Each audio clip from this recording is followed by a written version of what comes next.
both, perspectives, you can say to be fair, to be fair. To be fair. It's showing that you're kind of balanced and you're not being too harsh.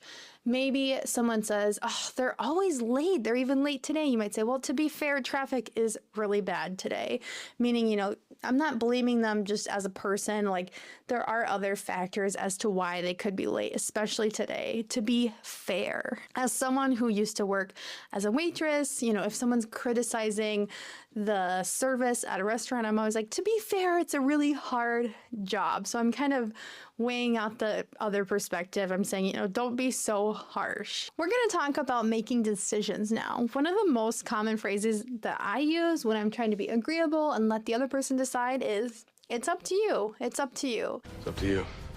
Someone might say, do you want Chinese food or do you want to get pizza? You might say, it's up to you. That means you decide. It's your decision. You might be explaining a process to someone, and during that process, you might say, and then it's up to you which one you want. So you're saying this to mean that it's their decision, and it's the most natural way to say this. A really natural way to say that you agree with someone's plan is to say, that works for me. That works for me.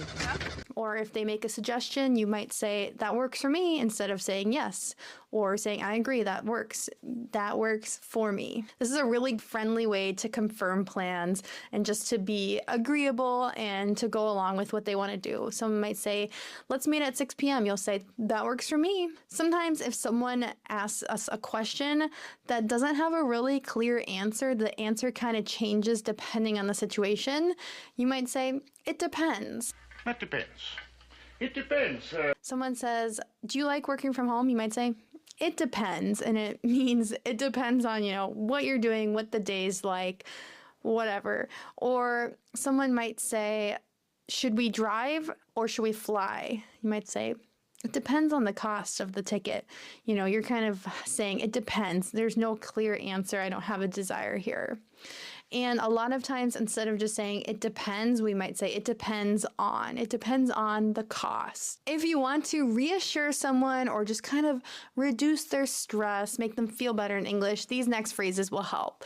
The first one is no rush. No rush at all. Whenever I'm in a situation where I'm at a store or, I'm at a restaurant and I ask for something that is kind of a burden for the person, and I'm just trying to be friendly, I might say, oh, there's no rush, no rush.